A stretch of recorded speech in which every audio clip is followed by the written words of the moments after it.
महाराज जी, आज इस शरीर का जन्मदिन है, इसे भागवतिक पद्धति से कैसे मनाओ? नाम कीर्तन, घंटा 2 घंटा नाम कीर्तन करो और 2-4 संतों को भोजन पवा दो। हमसे पूछा है तो वृंदावन में बहुत संत भगवान रहते हैं, प्रार्थना करो, 2-4 संतों को भोजन पवा दो, नाम कीर्तन करो, वृंदावन की परिक्रमा करो, ठाकुर को भोग लगा दो, बहुत बढ़िया जन्मोत्सव हो गया।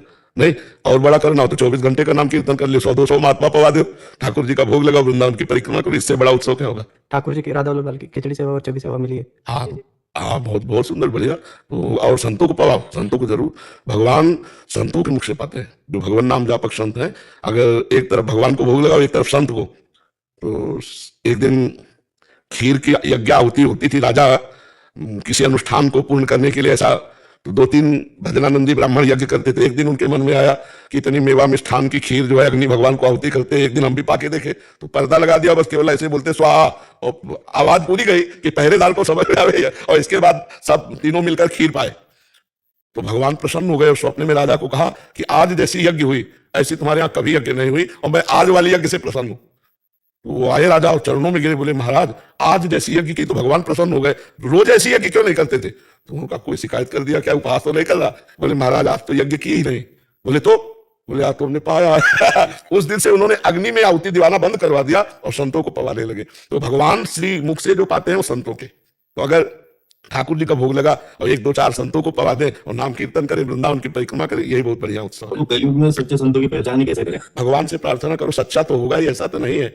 सृष्टि भगवान से प्रार्थना करो, वही मिला देंगे, वो तुमको भी जानते हो, सच्चे संतों को भी जानते हैं। ऐसा तो है नहीं कि सच्चे संत ना हो, तो हम सच्चे संतों के जानने के लिए अनंत भगवान से प्रार्थना करें। जब द्रवई दीन दयालु राघो तो साधु संगति पाए, वो भगवान पहुंचा देंगे आपको। इसमें 2 बात महाराज, मान लो अपना गलत पैसा संत की सेवा में चला गया तो पाप बन जाएगा। हाँ बिल्कुल। अन्य गलत संत को गाड़ी कमाई को दो तो पाप। इसीलिए अधिकारी वो भगवान से प्रार्थना करे। और आपको सही बताए, आपके हृदय में भगवान बैठे, अगर आप पूछोगे तो आपको दृष्टि पड़ती है, नहीं मत दो। भगवान अपने आप सबके हृदय में बैठ करके उत्तर दे देते कि यार यहाँ कुछ गड़बड़ लग रहा है। वो भगवान अंदर संतोष नहीं देंगे, शीतलता नहीं देंगे। जहाँ संतोष और शीतलता मिले, जान लो भगवान यहाँ प्रकाशित है।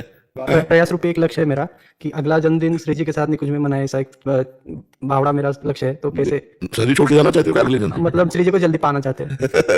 कुछ नहीं, ऐसा कुछ नहीं सोचना चाहिए। अपने को जितने दिन प्रभु इस भूमंडल में रखे, खूब डट के सेवा करनी, नाम कीर्तन करना, दूसरों को उपकार करना। काहे कम जाए, हमको भेजा है तो हम कुछ करके जाए। यहाँ निकुंज में जब आपको बुलाना हो तब बुला लेना, नहीं हमें जो सेवा दी है उसे रात दिन हम आपकी सेवा मानकर करेंगे। हमको ऐसे जीना, यहाँ हमें प्रभु ने भेजा है तो ऐसे भेजा है क्या? हम यहाँ कुछ करके जाए, दूसरों को सुख देके जाए, कि कोई हमारी याद करे, ऐसा हम करके जाए।